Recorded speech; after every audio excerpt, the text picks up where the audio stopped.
Damos la bienvenida a Francisco Kemeny, especialista en marketing desde el mundo de la inteligencia artificial, quien es nuestro primer entrevistado y quien está conectado con nosotros desde las lejanas tierras de México.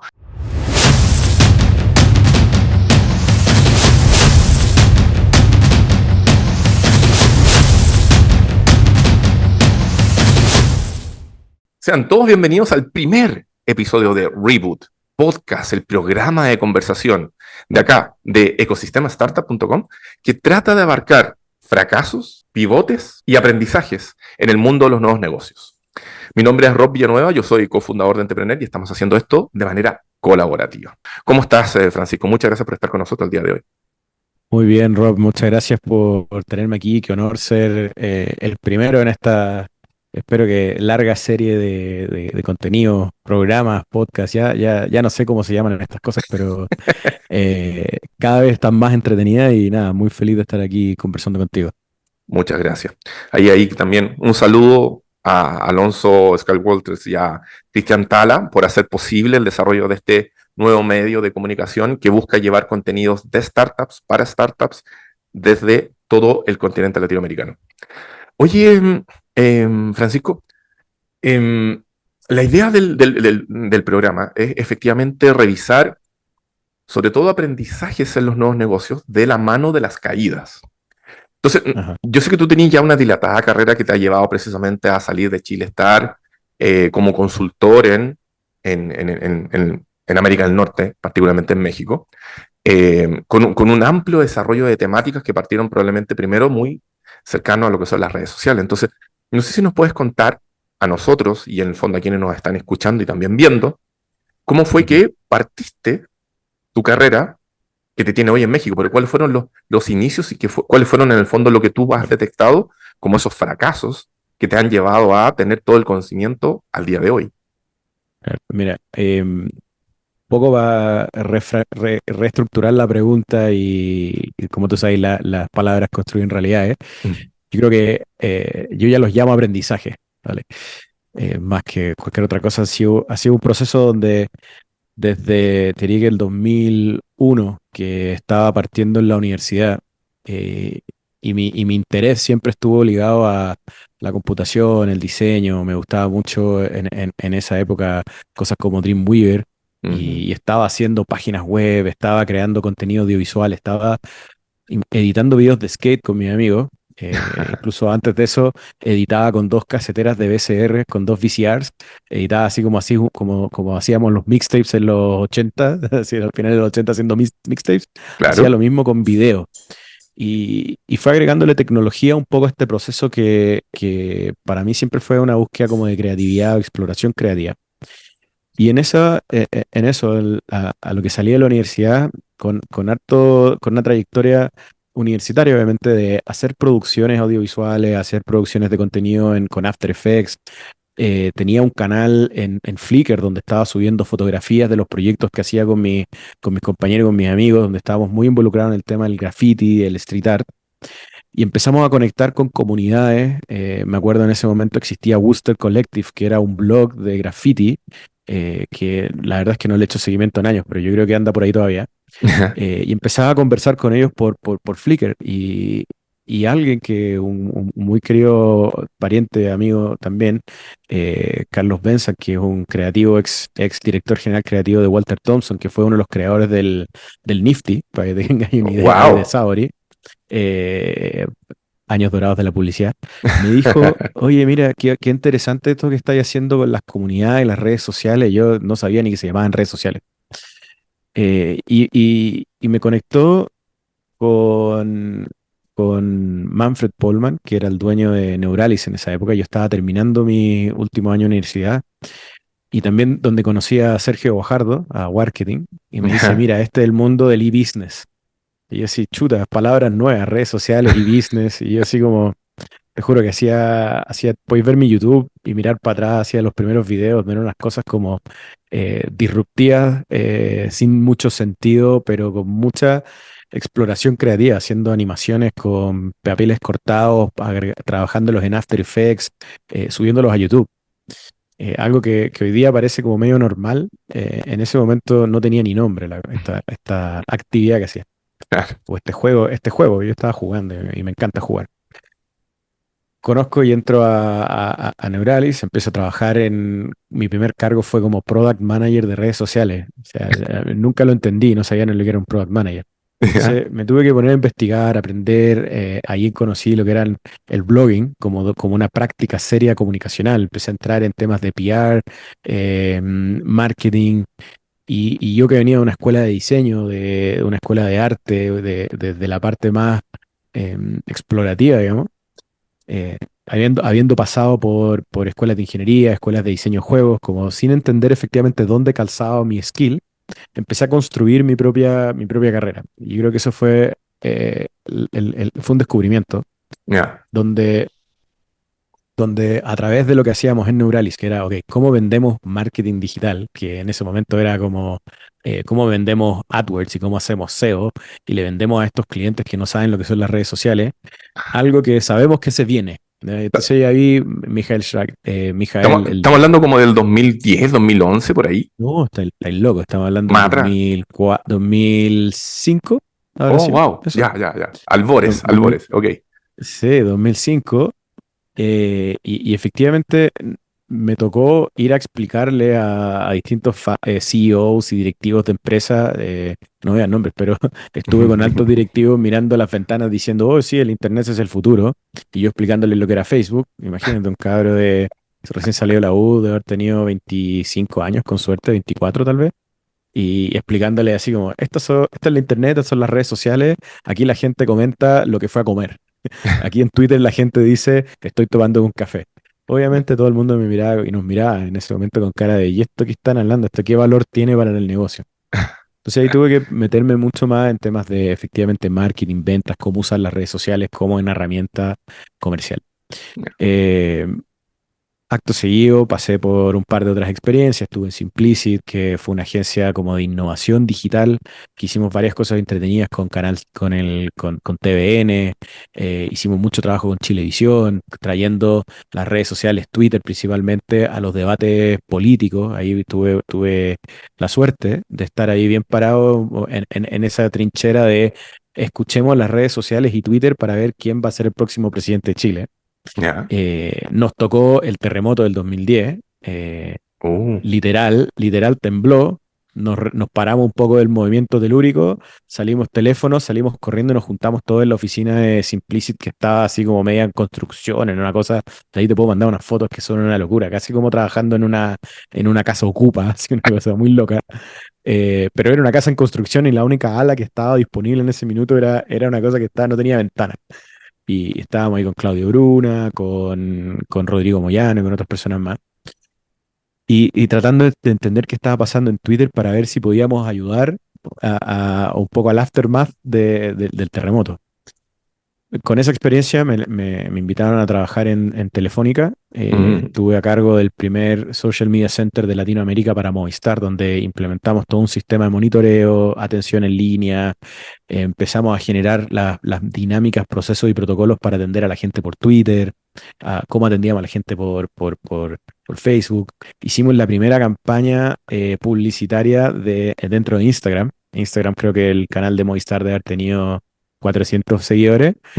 Hicimos un concurso, así como sube tu foto, etiquétanos y te ganas ahí un premio, no sé, te ganas ahí no me acuerdo lo que era como un Nokia algo.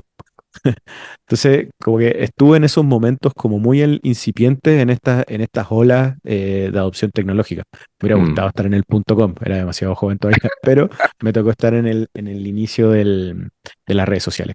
Ya. Pasaron los años, ahí partí Black Chip, que hemos conversado en otra instancia aquí, Rob, sobre esa experiencia que realmente fue un aprendizaje muy lindo respecto a cómo hacer crecer una compañía sin la intención de la startup ni el emprendimiento, sino que era cómo damos servicio a clientes, dado una oportunidad muy, muy clara, que Mm. las empresas ya estaban empezando a adoptar las redes sociales como una herramienta clara y troncal para la comunicación con sus clientes. Y había un espacio para poder darle servicios especializados a esos clientes. Trabajé con Salcobrand, Caja Los Andes, Ford, Huawei fue cliente mío, Jumbo, Cencosud también. Y, Y en ese perdón, y espacio, ajá, había una mezcla entre evangelizar, educar, al mismo tiempo de tratar de sacar rendimiento, ¿no es cierto? Porque seguimos hablando de tratar de entender una ola digital que estaba llegando y que muchas empresas era como, ya, tengo que estar, pero no entendían mira, completamente el proceso. al principio había mucho de mostrar lo que era posible hacer. ¿Ya? Te cuento Mm, un caso que para mí fue uno de los más emblemáticos del trabajo que hicimos en Black Chip, que era trabajar con Hidroaicén, la compañía que estaba detrás del proyecto Hidroaicén, de ya, la construcción de la hidroeléctrica en Aysén, valga la redundancia. Y usar las redes sociales para monitorear el pulso de las conversaciones públicas. No sé si te acordás, habían protestas en ese sí. momento, como que se mezcló un poco como con los pingüinos, con un poco con las marchas contra Bachelet, como que hubo un ruido ahí entre político, social, del medio ambiente. Bueno, y trabajando con Hidroicén, usando las redes sociales logramos mapear e identificar personas clave, influencers, que no tenían ni nombre de influencers en ese momento, estamos hablando del 2015. Ya. Influenciadores que estaban en la región de Aysén, a los cuales fuimos puerta a puerta después de haber identificado que estaban conversando sobre el proyecto en canales digitales, desde YouTube hasta blogs, Twitter y otros lugares. Encontrábamos dónde vivían y le íbamos a tocar la puerta. Le íbamos, así, literal, la directora de comunicaciones y comunidades de Hidroicén en ese momento tocaba la puerta en la casa de estas personas y le decía: Hola, leímos en internet que usted dijo esto. Qué buena. Así, imagínate la cara de la gente así como, chuta, ¿qué está pasando aquí? Claro. Y yo creo que ese ejemplo y ese caso habla mucho de lo que estaba pasando con las redes sociales. Es como, hey, no es solamente gente hablando digitalmente, picando tecla o tirando tecla, eh, es gente real, cómo conectamos con ella. Mm, Y a raíz de eso, las grandes marcas, un poco lo que nos pedían en ese minuto era, ok, diséñame un plan estratégico, defíneme con exactitud qué es lo que vamos a estar haciendo, cómo lo vamos a estar haciendo y qué vamos a recibir de vuelta. Entonces me tocó hacer mucha planificación estratégica, mucha definición si hablamos de Simon Sinek, del why, what, where, ¿cierto? El how, what, ¿cómo es? El why, how, where, ya ni me acuerdo. las cinco La- la- preguntas. las cinco preguntas, bueno, en fin. Haciendo el Golden Circle de Simon Sinek. Para explicarle un poco a estas grandes compañías de cómo las redes sociales funcionaban y tenían que funcionar. Una Mm, de las últimas experiencias que tuvimos en Blackchip antes de tener que cerrar, dado problemas financieros y un poco lo que le pasa a muchas de las empresas, no teníamos financiamiento, estábamos trabajando con la caja que entraba de los pagos de los clientes. mm, Se te atrasa un cliente un pago y puede ser el fin de tu camino, digamos. Entonces, un poco nos pasó eso. Y una de las últimas, de las últimas experiencias que tuvimos fue ayudar al equipo de una telco, de una empresa de telecomunicaciones, a definir el proceso operativo de cómo su call center tomaba y le quitaba un poco de la agencia digital, que era la que tenía el community manager, y para mí eso era también un momento pivotal, porque las redes sociales dejaron de ser del community y de la agencia digital y pasaban a ser una herramienta formal del proceso operativo del servicio al cliente, donde mm. entraban a ser atendidas por un call center. El call center tenía gente capacitada para responder por Twitter. Ahora, sea bueno o no sea mala la experiencia de atención, esa es otra pregunta. Pero la intención de internalizar y de profesionalizar para poder darle escala al servicio Mm. estaba ahí. Entonces tuve que diseñar desde los protocolos, los procesos de trabajo, los mensajes tipo, la forma de atender, los tiempos de atención. Entonces, muy interesante cómo me tocó ver cómo escalamos desde cosas como tenéis que estar en redes sociales para poder hablarle a la gente que quiere conversar de tu marca y atenderlo y escucharlo, a cómo usamos las redes sociales como una parte integral de tu proceso operativo de una compañía del tamaño de una empresa de telecomunicaciones. Hoy día eso es pan de cada día, pero Sí. en el 2016, 17 era todavía algo como medio incipiente, no todos lo estaban haciendo. Y así. Oye, les queremos recordar a quienes nos están, de repente se están conectando ahora a vernos, a escucharnos. Estamos en el primer episodio de Reboot.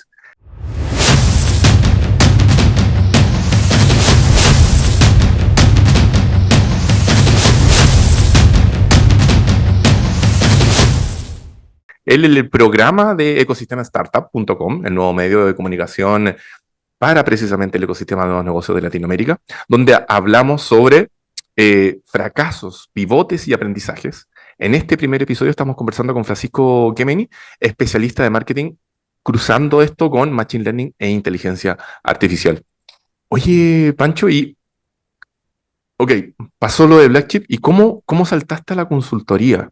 ¿Qué vino después, digamos, en este camino? Mira, justo creo que también eso fue estar parado en la esquina correcta en el momento correcto. Y hay mucho de suerte, la preparación y la suerte hacer un poco el éxito. Pero hay mucho de suerte de haber estado en ese momento con tiempo, después de haber cerrado el Active, y me llama el equipo de Accenture Interactive en Chile, que estaban partiendo una fuerte estrategia de servicios digitales enfocados en marketing, ¿Ya? y donde dada mi experiencia y obviamente los proyectos en los que había trabajado, le era muy interesante a la cartera de clientes a los cuales ellos apuntan. Accenture, las grandes consultoras, como tú sabes, venden a los top 50 empresas de cada país. Mm, Los grandes retailers, los grandes bancos, las grandes compañías. Y yo había tenido estas experiencias de trabajar con Cencosud, con Huawei, con Caja Laundry. Me llaman a un poco hacerme cargo de el Business Integration, que en el fondo lo que hace es hablar desde la capa de negocio con la capa técnica. Ahí mi rol era hacer de nexo entre las capacidades de desarrollo y tecnología que tenía esta consultora con la necesidad del negocio, con la experiencia del usuario, con el marketing. mm, Y ahí obviamente tuve una escuela bien interesante de lo que es la consultoría y el management consulting en general, desarrollando proyectos con procesos que en las agencias no eran normales. Entonces, esto fue entre el 2000, final del 2017 hasta, y te diría que finales del 2010 del 18, 19, ¿Ya? donde trabajando en Accenture me tocó ver cosas como la aplicación, el desarrollo de las nuevas aplicaciones para un banco, el desarrollo de la integración de todo el nuevo sistema de e-commerce para un retailer, perdón, para un retailer de alto impacto. Vamos a esperar a que mi perro deje de ladrar. O los gajes del home office, ¿no? Como te decía, bueno, me tocó ver temas con bancos, con grandes retailers, con farmacéuticas y todo. Entonces, ahí tuve una escuela bien buena respecto a cómo hacer procesos consultivos, cómo llevar el trabajo con un cliente, cómo planificar proyectos que en órdenes de magnitudes son 10 veces más grandes a los que hacía, a lo que estaba acostumbrado con una agencia, con la agencia. Mm, Hacer una página web con una agencia digital, te voy a tirar el número al aire, te puede costar, no sé, 10 millones de pesos. Hacer un sitio web con una consultora del tamaño de un McKinsey te puede costar unos 100, ¿vale? Entonces los órdenes de magnitudes son bastante más interesantes. ya, Eh, en eso pasé de Accenture, pasé a Virtus. Virtus es una consultora spin-off o que nace un poco de ex directores de McKinsey. Y con ellos y a través de ellos también hicieron una pequeña bajada a una área digital que se llama Raven, y con ellos, con Raven y Virtus, vine a México efectivamente a hacerme cargo tanto de un proyecto de marketing, de ventas de tarjetas de crédito, como el desarrollo de una aplicación de banca mm, tipo neobanco, muy similar a lo que es Match, para un banco acá en México. ya, No te voy a dar nombres por temas de confidencialidad, pero para que te dé una orden de magnitud, de nuevo, un banco en México pequeño tiene 400 a 600 mil clientes, que es lo mismo que tiene el Banco BCI, que es uno de ya, los más grandes de Chile. Entonces, como para que te dé una noción del tamaño y el impacto que tenía este proyecto. ya. Y un poco llegué aquí por eso. Y de ese laboratorio a lo que estás haciendo ahora, que vienes haciendo ruido hace, no sé si son años, meses, perdón, pero que vienes hablando Ah, de marketing con la integración de inteligencia artificial, con machine learning, con eficiencia en los procesos, cosas que se pueden lograr. ¿Cómo vino esa última iteración? Mira, justo entre medio de Accenture y Virtus, en paralelo tuve un proyecto que se llama Roger AI, que era una startup en la cual levanté capital de Corfo y todo, donde mi objetivo era desarrollar un sistema que me permitiera tomar data de Google Analytics, de SEO, de otras fuentes de marketing, Mm, de e-commerce, y usar algoritmos de machine learning, inteligencia artificial, como para poder simplificar un gran problema o solucionar un problema que tienen todas las áreas de marketing, que es cómo gestiono mejor mis datos. Y en base a mis ya, datos, tomo mejores decisiones. Eso era un poco mi hipótesis de producto. Me puse a trabajar, empecé a hacer un pequeño MVP. El MVP funcionaba principalmente para hacer análisis de SEO, de SEO, pero la capa de data, la capa de Machine Learning, la capa de Data Science, siempre me quedó corta. Ya. Dificultades de conseguir capas, desarrolladores que tengan que tuvieran el conocimiento, el costo de implementación y todo, y un poco fue pivoteando ese producto a un servicio de nuevo, medio como consultivo, de apoyo a 5 clientes que tenía bastante grandes, entre ellos la red MTS, que trabajé con 7 de sus 15 ferreteros, Ya. ayudándolos con su estructura de e-commerce. Y un poco cerré ese proyecto porque dije, la parte de IA me está quedando corta. Esto fue 2018-2019 y justo entre medio de eso me dan conseguí acceso a ChatGPT o a GPT, perdón, 3.0, a la primera Ya. versión. Y me puse a explorar y a jugar y no lo entendía muy bien, era como una cosa media rara que él te hablaba y era medio extraño. No le metí la cabeza en ese momento, me arrepiento de no haberle metido más horas a probar a ChatGPT 3. Y en paralelo aparece Midjourney. Me pongo a jugar y ahí queda como esta cosa media de explorativa, entretenida, donde estaba haciendo imágenes, estaba jugando con Dalí, con Dalí esto durante el 2020 y mediados del 2021 y tenía esta cosa media dando vuelta por el lado. Fast forward al 2000, a finales del 2022, y en octubre, a principios de octubre, me llama un amigo que está muy metido en temas de NFTs y metaverso y es parte de la red Polkadot y todo. Y me dice, oye, te estaba viendo que estáis subiendo a Instagram estas imágenes que estáis haciendo con Midjourney. Me encantaría conversar contigo, grabemos un pequeño podcast donde exploremos qué es lo que está pasando con esta tecnología y cómo podría esto afectar al arte y a la Mm. creación de NFTs. Ya. Y esto fue finales de octubre, tenemos una conversación con Mario Maldonado y le digo, empezamos ahí conversando y me dice, mira qué entretenido esto que estáis haciendo, lo estoy viendo en algunos foros de Polkadot, tú que estáis escuchando, le digo, mira, la verdad es que ha tomado vuelo esta comunidad de Midjourney, hay más gente en los últimos meses, la acaban de lanzar un modelo nuevo, está mucho mejor, está mucho más entretenido, estoy haciendo NFTs con esto, con AI y los prompts y la cosa. Y de repente terminamos de grabar, 3 días después aparece ChatGPT. Fue como, wow, ¿qué es esto? Entonces yo le decía a Mario el otro día que estuve con él hace unos días atrás, y le digo, esa entrevista o esa conversación fue muy interesante y divertida porque un par de días después explotó una bomba llamada ChatGPT y me explotó literal en los pies. Pues lo estaba mirando ahí desde el día cero como primer día, yo ya estaba usándolo, lo había visto en Reddit, ya estaba probando esta cuestión y empiezo a cachar que esta ola empieza a agarrar fuerza. Fue como, chuta, hay que hacer algo. ¿Y qué hay que hacer? Hice flashback a mi vida de empezar con las redes sociales. Dije, ¿cuál fue el secreto llamémoslo, mi éxito con las redes sociales? Dije, puta, me puse a estudiar, pues. Y lo que aprendía, Mm. lo compartía. Entonces, obviamente, aquí tengo que hacer lo mismo. Entonces, en vez de estar escribiendo un blog como lo hacían esa vez, dije, voy a retomar mi newsletter, voy a empezar a hacer videos en YouTube, voy a empezar a comunicar cosas y a compartir contenido en LinkedIn. Ya. Y a raíz de eso, como parte de la ola, empecé a agarrar mucho vuelo y ritmo respecto a lo que estaba saliendo en las últimas noticias sobre la tecnología. Empecé a crear contenido que estaba digamos, como en la vanguardia. Y obviamente más gente empecé a conectar con más gente que estaba hablando lo mismo. Hoy día tenemos una comunidad que se llama el Club de la IA, que es un grupo de WhatsApp que tenemos más de alrededor de 400 personas que están participando en esta comunidad y son Wow. pura gente bueno, partimos gente que éramos como entusiastas y muchos de nosotros ya estamos desarrollando productos y ha empezado a entrar gente que tiene sus productos ya lanzados al mercado y estamos conectando un poco con la comunidad en Latinoamérica de creadores, entusiastas, desarrolladores, gente de negocio. Entonces hay un espacio que de nuevo me ha tocado ver crecer y la verdad es que estoy como con una mirada muy humilde respecto a lo que está pasando, porque efectivamente, eh, y yo soy el primero en decirlo, mi conocimiento es la puntita del iceberg de todo esto, porque hay tanto que está pasando que es Mm. imposible seguirle el ritmo y la profundidad que requiere. Es que en eso me quería detener ahora, para que veamos, digamos, como en general, como el subtítulo aprendizajes.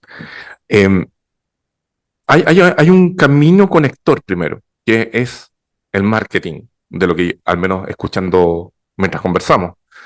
Eh, Eso es algo interesante a considerar, por ejemplo, para las personas, ya sea emprendedor o no emprendedor, tener un hilo conductual como de mono porfiado, por llamarlo de alguna manera, perdón, de seguir siempre siguiendo una línea y ver cómo va iterando, cómo va cambiando, de tratar de estar a la vanguardia. ¿Hay una línea ahí? ¿Es, Mira, es- ¿Va por ahí? sí, hay algo que me pasa, no importa cuánto intente escaparme, me llama de vuelta. ¿Ya? Ya. Entonces, no sé, me encanta programar y es como un desafío que me pongo yo sobre la mesa siempre es como quiero aprender a programar más. No es mi expertise, pero no importa cuánto programo, siempre hay algo que me lleva de vuelta a voy a programar cosas que están relacionadas al marketing, ¿ya? O que Ya. están relacionadas a la experiencia, o que están relacionadas a al UX y al UI, que Mm, son áreas donde yo tengo más expertise y desde mi formación y el acumulado no sé si hay, bueno, las 10.000 horas de Michael Gladwell, ¿cierto? Y al mm, final la experiencia acumulada siempre han ido, para mí, han ido en esas tres vertientes. El contenido, marketing, experiencia de usuario, UX.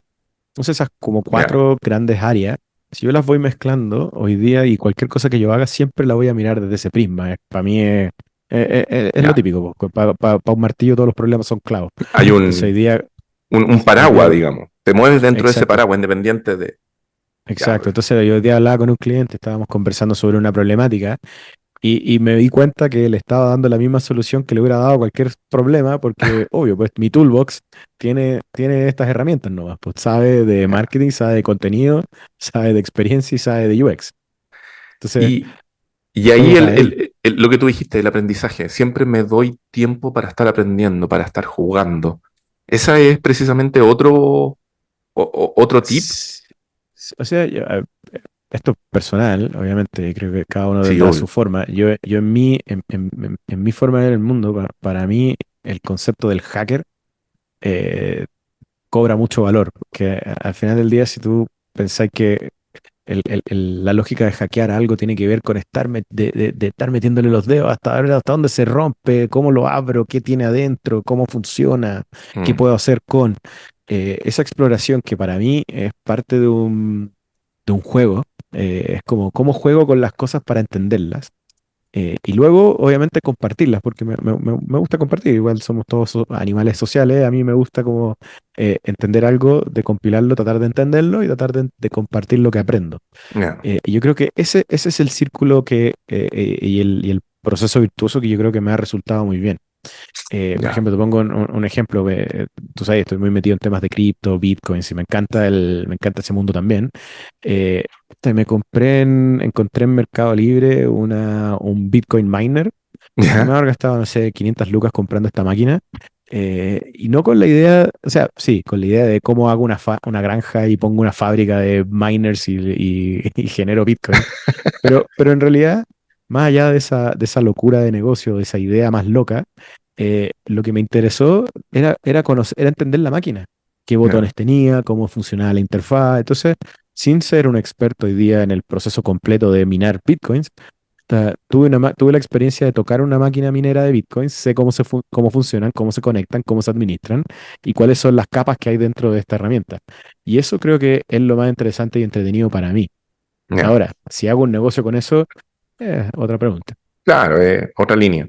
Mira qué interesante, porque en el fondo, si lo llevamos a grandes discursos, un poco lo que estamos hablando de siempre este relato, este derrotero que te tiene a ti conectado con el marketing, de cierta manera, como conectar los puntos hacia atrás, como dijo alguien en Stanford. Y por otro lado, el aprendizaje tiene que ver también con la curiosidad. El desarmar es como volverse como, claro, tú dijiste un hacker, yo lo llevo un poquito más atrás, más simple, como el mecánico que quiere ver cómo se mueven las levas o los pistones Claro, para poder entender después cómo armarlo, ¿cachai? claro. De hecho, miren, de chico me regalaban, esto a los 7 8 años, me regalaban auto a control remoto o cualquier cosa que tuviera una batería dentro, en mis manos duraba 5 minutos. Porque lo primero que hacía, aparecía con mi pequeño desatornillador de niño y le sacaba todos los tornillos, desarmaba el juguete, agarraba el motor, los cables, las bobinas, lo que fuera, y lo guardaba en mi cajita de piezas de juguetes. Y después trataba de armar cosas. Entonces, mi fascinación mental era cómo de un auto que desarmo armo un bote. Obviamente todos esos botes se hundían. Era como, era como lo que, obvio, se iba a hundir, po, pero entender qué había adentro, ver cómo funcionaba y qué podía construir con ello, para mí eso ha sido como la línea conductora entre todas mis experiencias hoy día. Mm. Y con el AI me pasa eso, es como, ¿cómo funciona esto? ¿Qué puedo hacer? Y podemos hablar de la hipótesis que tengo al respecto de lo que va a pasar para adelante, Ah, pero en el fondo es entenderlo para usarlo. claro. Un poco Bueno, hay un youtuber muy conocido, que es Marques Brownlee. Yo lo sigo porque me gusta cómo hace los unboxing de tecnología, qué sé yo. Y él tiene una frase que es mate black everything. Es como ocupe negro opaco en todo. Aquí en el fondo, perdón, no quiero hablar por ti, pero te pregunto, es como el gran consejo de repente podría ser hack everything. Totalmente, me encantó esa frase. Había una película que se llama Hackers de los años Sí, 90 donde salía Angelina Jolie y la frase que gritaban, sí, genial. Y la frase que gritaban era Hack the Planet, ¿cierto? Era lo como recuerdo, sí. era el lema, Hack the Planet. Y efectivamente, para mí eso es cómo entendemos el mundo a medida que lo vamos decompilando y lo vamos desarmando para entender las piezas. Yo creo Mm. que es un pensamiento de ingenieros, creo que como que más que otra cosa, y también de artistas. Yo creo que hay una cosa en el arte que tiene que ver con cómo tú observas correctamente el mundo y cómo lo interpretas y cómo le da una revalorización a lo que está pasando alrededor y no solamente un pasajero, sino que también un creador de. Oye, una visión curiosa, entretenida, que pasó por hartas cosas hasta llegar a este momento, con ese concepto de hackear, de adentrarse en las cosas para saber cómo funcionan. La conversación que hemos tenido el día de hoy en este primer episodio con Francisco Kemeny de Reboot, estas conversaciones de ecosistema startup, este nuevo medio de informaciones para las startups en Latinoamérica con foco en los fracasos, en los pivotes y en los aprendizajes. Francisco, de verdad, es una conversación que podríamos seguir por mucho rato, pero yo te quiero dar las gracias por haber sido Totalmente. el primer protagonista de Reboot y por habernos contado un poco el recorrido, pero por sobre todo el aprendizaje de cómo enfrentar las cosas. Así que desde ya, muchas gracias por haber sido parte de Reboot. A ti, Rob, por haberme tenido acá y siempre entretenido conversar contigo y más sobre estos temas. Sí, de seguro vamos a volver a conversar de alguna cosa. Hay que hacer algo, hay que hacer un hack de podcast, como por decir una Eso, cosa. Oye, eso. chiquillos, próxima semana vamos a estar sacando diferentes contenidos precisamente en esta línea de reboot, de aprendizaje, de pivoteos, de aprendizajes, de formas de encarar los negocios o la vida. Esto fue Reboot vía Ecosistema Startup. Nos vemos a la próxima.